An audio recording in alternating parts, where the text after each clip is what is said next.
രാവിലെ നമ്മയൊക്കെ തന്നെ ചിരിപ്പിക്കുന്നത് CPM-ലെ സംസ്ഥാന സെക്രട്ടറി MV ഗോവിന്ദനാണ്. ഇന്നലെ അയ്യപ്പ സംഗമത്തിലെ ഒഴിഞ്ഞ കസേരകൾ പരിപാടി നടക്കുമ്പോൾ തന്നെ ഒഴിഞ്ഞു കിടന്നത് നമ്മൾ പലരും വാർത്തകളിലൂടെ കണ്ടതാണ്, നമ്മുടെ ലൈവ് ക്യാമറകളിലൂടെ കണ്ടതാണ്. എന്നാൽ അത് അംഗീകരിക്കാൻ ശ്രീ MV ഗോവിന്ദൻ തയ്യാറാകുന്നില്ല എന്നും മാത്രമല്ല, അദ്ദേഹത്തിന് നിർമ്മിത ബുദ്ധിയോട് പണ്ടേ എന്തൊക്കെയോ പ്രശ്നങ്ങളുണ്ട്. 4600 ആൾ പങ്കെടുത്തിട്ടുണ്ട്. അത് വലിയ കുറവാണെങ്കിൽ ആ കുറവ് സംഭവിച്ചിട്ടുണ്ട്. പോരെ, അത് അത്രയും പോരെ. ഈ വെറുതെ കള്ളപ്രചരണം നടത്തിക്കൊണ്ടിരിക്കുന്ന കുറെ മാധ്യമങ്ങളുണ്ട്. ആ കള്ളപ്രചരണം വേറെ എന്താ?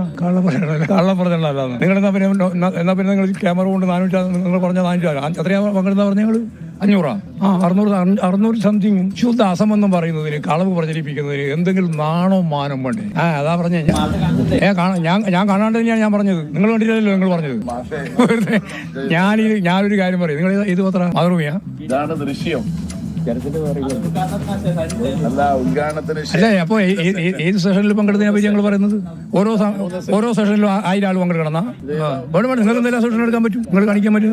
വേണമെങ്കിൽ AI ഉപയോഗിക്കാം. നിങ്ങൾക്ക് AI ഉപയോഗിക്കാം. നിങ്ങളെല്ലാം ഉണ്ടാക്കും. അതിന് സംശയം.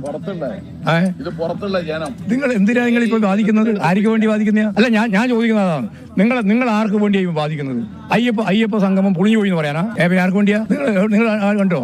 വെറുതെ കള്ളപ്രചാരം വരെ നടത്തുകയാണെന്ന്. ഇന്നലെ വിജയ് യേശുദാസ് ഗാനമേള നടത്തുമ്പോഴത്തേക്കും ഏറിയാൽ 50-100 പേർ മാത്രമാണ് ആ സദസ്സിലാകെ ഉണ്ടായിരുന്നത് എന്നതും നമ്മൾ കണ്ടതാണ്.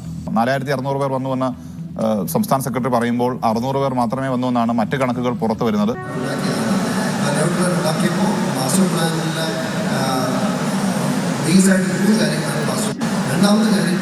ആഗോള അയ്യപ്പ സംഗമത്തിൽ പ്രധാനപ്പെട്ട 3 സെഷനുകളാണുള്ളത്. അതിലൊന്ന് ശബരിമല മാസ്റ്റർ പ്ലാൻ, മറ്റൊന്ന് പിൽഗ്രിം ടൂറിസം, മറ്റൊന്ന് തിരക്ക് നിയന്ത്രണം. ഞാനിപ്പോൾ നിൽക്കുന്നത് ശബരിമലയിലെ മാസ്റ്റർ പ്ലാനിന്റെ അതിന്റെ ഈ വികസനവുമായി ബന്ധപ്പെട്ടിട്ടുള്ള ചർച്ച, അതിന്റെ അനുബന്ധ വികസന പ്രവർത്തനങ്ങൾ എങ്ങനെ നടത്തണമെന്ന് സംബന്ധിച്ച ചർച്ചയുടെ വേദിയിലാണ്. ഇതിൽ 3500ഓളം പേർക്ക് ഇരിക്കാവുന്ന ഏറ്റവും വലിയ ഒരു പന്തലാണ് ഇതിനായി ഒരുക്കിയിട്ടുള്ളത്. പക്ഷേ ഈ ഉദ്ഘാടന സമ്മേളനത്തിന് ശേഷം നമ്മൾ ഇവിടെ എത്തിയാൽ കാണുന്നൊരു കാഴ്ച ഇതാണ്.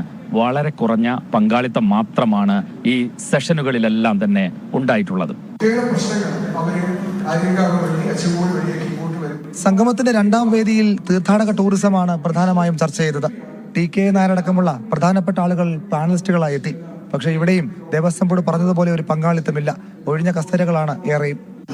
വളരെ ലിമിറ്റഡ് ആയിട്ടുള്ള സൗകര്യങ്ങൾ മാത്രമേ കാർഡിയോളജി കെയറുമായിട്ട് നമുക്ക് കഴിഞ്ഞാൽ ഈ പറയുന്ന ചികിത്സ പൂർത്തിയാക്കാതെ തന്നെ ഈ രോഗിയെ കോട്ടയത്തേക്ക്. ആൾക്കൂട്ട നിയന്ത്രണവും തയ്യാറെടുപ്പുകളും എന്ന വിഷയത്തിലൂന്നിയായിരുന്നു 3ാമത്തെ പാനൽ ചർച്ച.